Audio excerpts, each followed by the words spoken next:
Welcome back to Travels with Alicia. In this episode, I'm going to cover the crazy busy city of Hanoi. Okay, I'm not holding back. You probably noticed the title of this podcast, My Least Favorite City in Vietnam. It doesn't mean that I hated Hanoi or that I wouldn't return, but it was the least favorite place of the 5 destinations that I visited in Vietnam. I spent 5 nights there, 3 nights in the beginning of my trip and 2 nights before I flew out.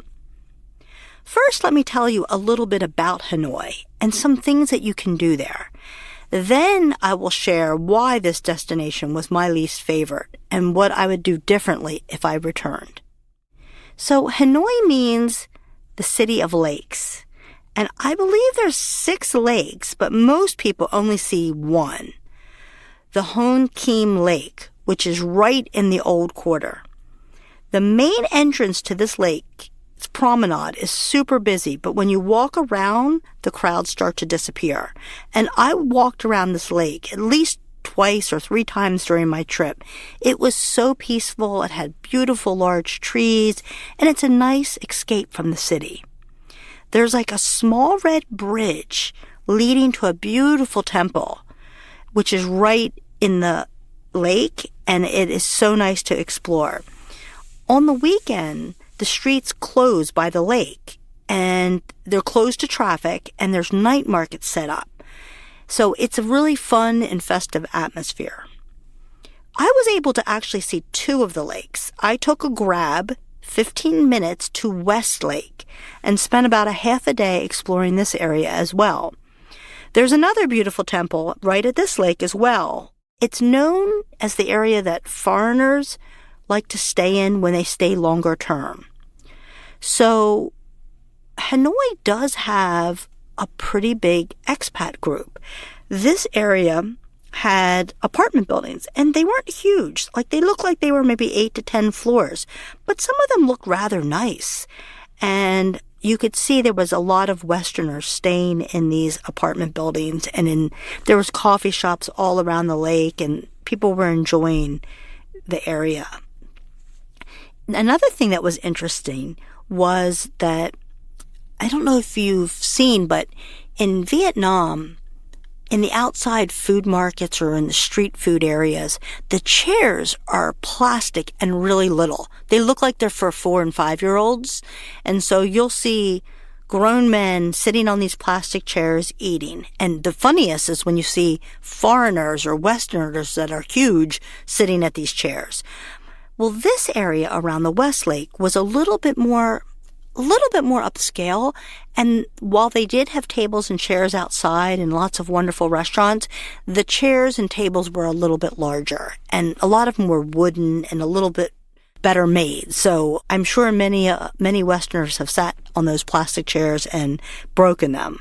I'm sure that. So anyway, I guess I should mention, and I have in the prior episode, that it really is not the most hygienic country. And in the old city, it can be very dirty.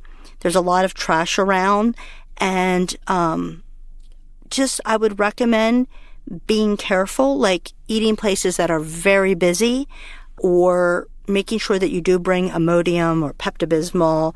We did eat everything, and unfortunately, we didn't feel well twice on this trip with some stomach problems, and both of them were in Hanoi. We thought we were very careful, just be prepared for it. Don't avoid it though. I mean, you have to try things and enjoy your trip, but just prepare for it. And I think I shared this as a tip on the other episode, but Pepto-Bismol, if you take it 3 times a day for 2 to 3 days before you leave, your stomach will have a coating. I did not do that. I regret it. Do it. I think you'll have a better chance of feeling better on your trip. Also, the Long Bien Bridge is very interesting. It has a pedestrian path so you can walk across it. It's about just 1 kilometer from the Old Quarter in Hanoi. This bridge was designed by Alexandre Eiffel. He was the designer of the Eiffel Tower and the Statue of Liberty. The Long Bien Bridge is sometimes referred to as the reclining Eiffel Tower. So definitely if you're in Hanoi, take a walk across it. You'll find it interesting and you'll see the resemblance to the Eiffel Tower. So from the late 1800s to 1954, Vietnam was a French colony. And Hanoi is the place where you will see the French influence more than any other city or location. They have the St. Joseph Cathedral, and it's a beautiful church. It's small. It's like a small replica of Notre Dame in Paris.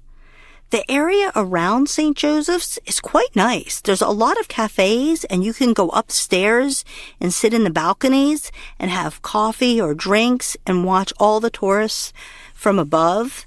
And they have some nice restaurants in the area. This is a place where foreigners do like to hang around and enjoy this area. And I also heard that they have a street where they have some stores that sell Western-sized clothing. So for people that are living there or staying there longer term, that's where they can get their clothes because, some of the sizes are really, really small since Vietnamese people are pretty small.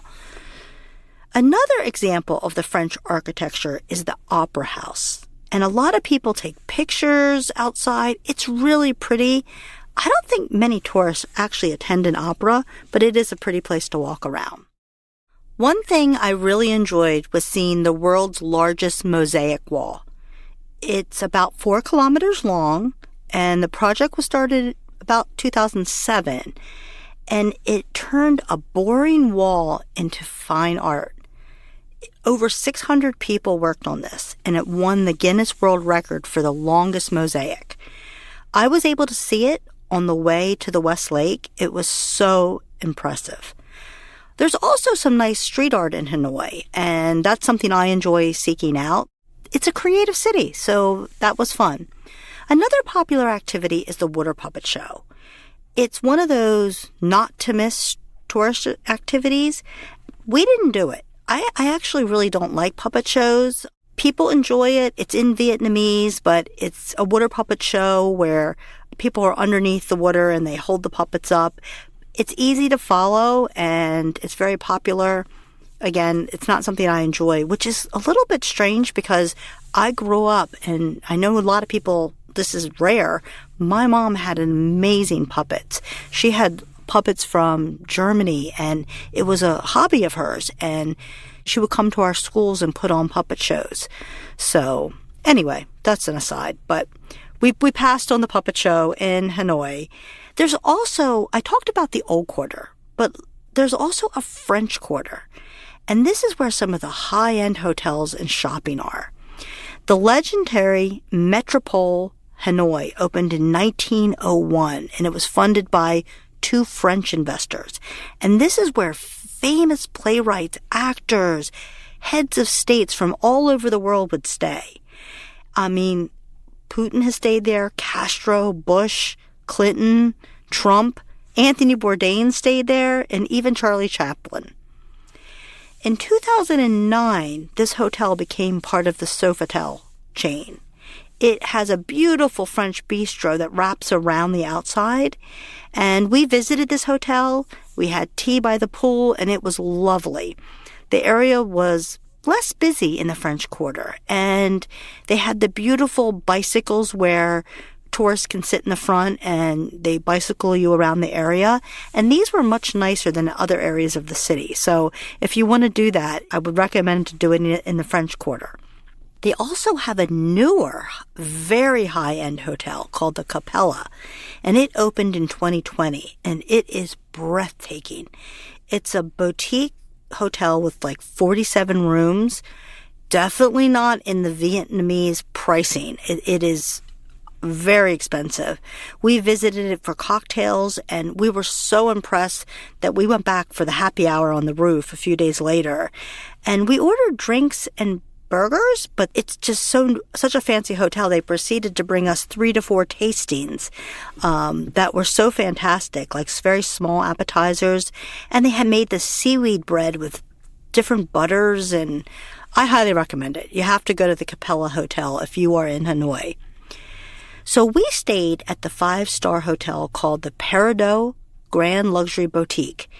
And it was a 5-star hotel. It's probably only just a few years old. It's very new. It was barely above $100. And I'm going to tell you, it was gorgeous. I had my best night's sleep ever there and woke up to the most gorgeous full buffet breakfast. They had a gorgeous pool and a rooftop. But due to weather, we weren't really able to enjoy them too much. They did have a giant hot tub inside, so we enjoyed that. But we really couldn't go to the rooftop pool and outdoor bar as much as we wanted. But my final thoughts on hotels are, you can find 5-star hotels between like $75 and $150. But you can find other hotels that are really nice and with full breakfast for $30 to $40 a night. You can even find much cheaper that would be acceptable. I just wanted to, like I said, enjoy the 5-star luxury, as I knew this was going to be a destination to do it. But the hotel choices are huge. Just a fun fact that the buildings in Hanoi are actually really narrow because they charge tax based on the width of a house. So if you do get into some of the side streets, you'll see the houses are super narrow. Anyway, there's also some museums to see while you're in Hanoi, and I'm not going to go through all of them. I'll just point out just a few. One is the Museum of Ethnology, and this is really interesting because it'll display artifacts from all 54 of the ethnic groups in Vietnam. So it's a good way to get to understand the country and the people of Vietnam. There's the Ho Chi Minh Museum, and this is related to the life and achievements of President Ho Chi Minh, who died in 1969, and they still honor him, and they have a mausoleum there for him. There's several other museums about Vietnamese history, and there's even a women's museum, which is very interesting. One of the things I really like to do is see temples. So one of the things I did, and it was right across from the Museum of Fine Arts, was go to the Temple of Literature. And this is really the first site of the first university in Vietnam. And it's a temple where students would come to pray and celebrate. I enjoyed going there. There were students that were in like their graduation gear, a lot of people taking pictures. And I don't think it's graduation time. I'm thinking of graduation, in the spring or whatever, but people were all there taking pictures, and it was a lot of fun. So next, what I'd like to do is to tell you honestly why Hanoi was my least favorite place that I visited in Vietnam. So I knew Hanoi was the capital city, and I knew it was a large city. If I compare my experiences to other Asian cities, Bangkok, Tokyo, Hong Kong, Singapore, it was my least favorite of all of these type cities. Mainly because it didn't have as many areas or as much to offer. So, like I said, they have the Old Quarter and the French Quarter, but the other areas were really quite boring, and there was really nothing for visitors to go see. And if you have been to Bangkok or you've been to Tokyo, you will know you can stay in those cities endlessly and never see everything. Like, it'll blow your mind. I didn't get that feeling here. So they're building another area that's almost finished, and it's called New Hanoi. It's a man-made area with a beach and a lake, and they have a little Koreatown. But to me, it looked like a mix between Las Vegas and Disney. It's about 20 minutes outside of the city, like 20 minutes from the Old Quarter. And I have seen some blogs and YouTubes about it. It is very empty. I'm hoping it catches on. It's full of apartments. So I think they're trying to get this to be a up-and-coming place in Hanoi. But even if this gets going, I don't think it's anything compared to like the other cities in Asia. So just set your expectations. It's definitely worth a visit, but it doesn't compare to those cities. I also expected some better shopping. There were a few streets that sold like shoes and fabric and jewelry. There was tons of coats. Like if you want a North Face coat or Patagonia, you're going to be able to get it.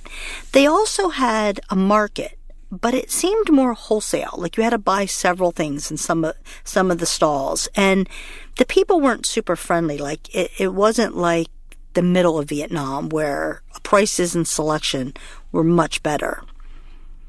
I also just didn't like the misty cold weather and pollution. So when I was there, it was probably low 50s with mist and clouds every single day. And there was a lot of pollution. A lot of people hate the traffic and crossing the streets, but my sister and I got quite bold. We got really good at just walking out in the middle of traffic, and they don't hit you, so that's the good news. But it is a little bit scary. For us in our trip, the middle of Vietnam had much better weather, and everything just seemed more enjoyable there. So I compare it to sometimes when I'm in the Northeast in the U.S. and I go to Florida and I say, oh, I'm not really sure I want to go back to that miserable weather. That's kind of how I felt. Also, the food in the other areas of Vietnam, we just preferred more, which is weird because Hanoi is known as the food mecca of Vietnam. So banh mi is an example. Northern Vietnam, I mean, they're everywhere. And we went to a crowded place that was very popular. The bread was nice, but there was like really nothing in it, hardly. And we just weren't that impressed. Whereas the middle of Vietnam was more my style. They had so much seafood, crabs, lobsters, clams, and the prices were so good. I just really enjoyed that a lot better. And I'm going to take a lot of flack, but I did try a lot of restaurants in the 5 nights that we were in Hanoi. Lastly, let me just tell you what I would do differently. I would definitely go to Hanoi when the weather's a little bit better. I, again, picked a time and tried to go to 5 places in Vietnam that I really wanted to see. But if I went back, and especially if I wanted to stay in Hanoi, I would make sure that I didn't go in the winter because it really was not just cold, but like misty and miserable. I didn't get to try coconut coffee, which was one of the things on my list because I was just too cold to try it. And coconut coffee is like almost like an ice, like a coconut ice, and then they pour coffee over it. So actually, I wish I did. I wish I had it now. Anyway, I think I would really research at least one activity. Even though I don't like tours, I think it would have added a lot. I saw that there was a military jeep tour, and I think that could have been fun. There was also like a silversmith shop that had you like make jewelry or do something. But even if you don't like tours, I think if you're in Hanoi, I would just do one thing, and I think that would connect you more to the culture and the people. And also, maybe I would try staying near the West Lake because the old quarter, even though it was so convenient, it was quite dirty. And I did see a hotel, and it was called the Moonlight Tay Ho, Tay space Ho, and it was $28 a night, and it was rated 9.1.